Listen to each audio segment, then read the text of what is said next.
அனைவருக்கும் வணக்கம். நான் ஆரோன் கோபிக்லம்மன். நான் தஞ்சாவூர் மறை மாவட்டம் பாளையங்கோட்டை பங்கை சேர்ந்தவன். சாதிய வன்கொடுமை இல்லா இளைஞர் இந்தியா என்னும் தலைப்பில் சிந்திக்கும் நாம் சாதியம் எப்பொழுது தோன்றியது என்று சிந்திக்க வேண்டும்.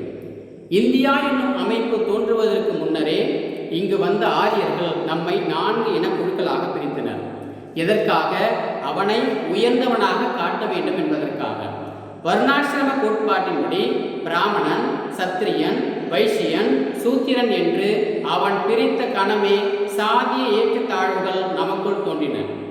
நம் நாடு சுதந்திரம் அடைவதற்கு முன்னர் நம்மை அடிமைப்படுத்தி ஆண்ட ஆங்கிலேயர்களின் கொள்கைகளை பிடித்து போன இந்திய மக்கள் தம்மை கிறிஸ்தவர்களாக இணைத்துக் கொள்ள விரும்பினர். ஆனால் நாம் கிறிஸ்தவராக மாறினால் நமது சாதி மறைந்து விடுமோ என்று தயங்கினர். இதை புரிந்து கொண்ட ஆங்கிலேயர்கள் சாதியத்தோடு மாற அனுமதி அளித்தனர். அதன் விளைவாக உருவானதுதான் இன்று கிறிஸ்தவத்தில் பல்வேறு சாதி அமைப்புகள். இன்றும் கூட பல்வேறு அரசியல் கட்சிகள் தம்மை சாதிய ரீதியாக பிரித்து வைத்துள்ளனர். குறிப்பாக இளைஞர்களை சாதிய உணர்வுகளை ஊட்டி அவர்களை மற்ற இன மக்களிடமிருந்து பிரித்து வைத்துள்ளனர். நம் இந்திய நாடு 2020 வல்லரசு ஆகும் என்று முன்னாள் குடியரசுத் தலைவர் பாரத ரத்னா டாக்டர் APJ அப்துல் கலாம் ஐயா அவர்கள் கூறியிருந்தார். காரணம், இந்தியாவில் இளையோர்கள் சக்தி அதிகம் என்பதால். அவர்கள் நினைத்தது போல் இளையோரின் சக்தி அதிகம்தான். ஆனால் அவர்களின் சக்தி அனைத்தும் சாதியத்தில் மூழ்கி இருக்கிறது.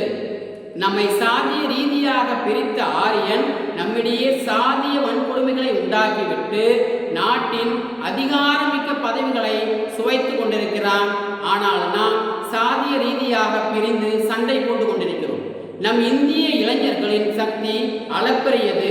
இளையோரின் ஆற்றல், அறிவு, தொழில்நுட்ப திறன் எதையும் சாதிக்கும் வல்லமை படைத்தது. அப்படிப்பட்ட புதிய தலைமுறை இளையோரிடம் சாதிய ஒழிப்பு தேவைகளை உணர்த்துவது இந்த சமுதாயத்தின் கடமை. சாதிய வன்கொடுமைகளான உயர்வு தாழ்வு, தீண்டாமை, கொலை, கலவரத்தின் பாதிப்புகளை இளையோர்கள் புரிந்து கொள்ள வேண்டும்.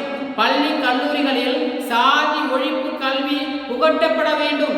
சமூக ஊடகங்களில் சாதி ஒழிப்பு விழிப்புணர்வு நிகழ்ச்சிகள் நடத்தப்பட வேண்டும். இளையோர்களின் தீவிர முயற்சியால் சாதியத்திற்கு எதிரான அரசின் சட்டங்கள் அனைத்தும் கடுமையாக்கப்பட வேண்டும். இன்றைய இளைஞர்களே நாளைய இந்தியாவின் முதுகெலும்புகள். ஏனெனில் இளையோர்களின் சக்தி அளப்பரியது, கட்டுப்படுத்த முடியாதது. சாதியத்தை இந்தியாவில் வேறெடுக்கும் வல்லமை படைத்தது. சமூக வலைதள புள்ளி விவரங்கள் இவ்வாறு கூறுகிறது. 2024 நம் நாட்டில் சாதியத்துக்கு எதிராக திரும்பிய இளையோர்களின் அளவு 75 விழுக்காடு உயர்ந்துள்ளது என்று. இவ்வாறு இளைஞர்களின் ஆற்றல், உற்சாகம் சாதிய வன்முறை கொடுமைகளை முறியடிக்க நம்பிக்கையான பாதையை உருவாக்கும். அவர்கள் சாதிய அடிப்படையிலான தனி மனப்பாங்குகளை விடுத்து ஒருமைப்பாட்டின் அடிப்படையில் செயல்படுவதன் மூலம் சமூகத்தை முன்னேற்ற பாதையை நோக்கி வழிகாட்டுவார்கள். சாதியத்தை வேறெடுத்து சாதிய வன்முறை இல்லா இளையோர் இந்தியாவை உருவாக்குவார்கள் என்று கூறி விடைபெறுகிறேன். நன்றி, வணக்கம்.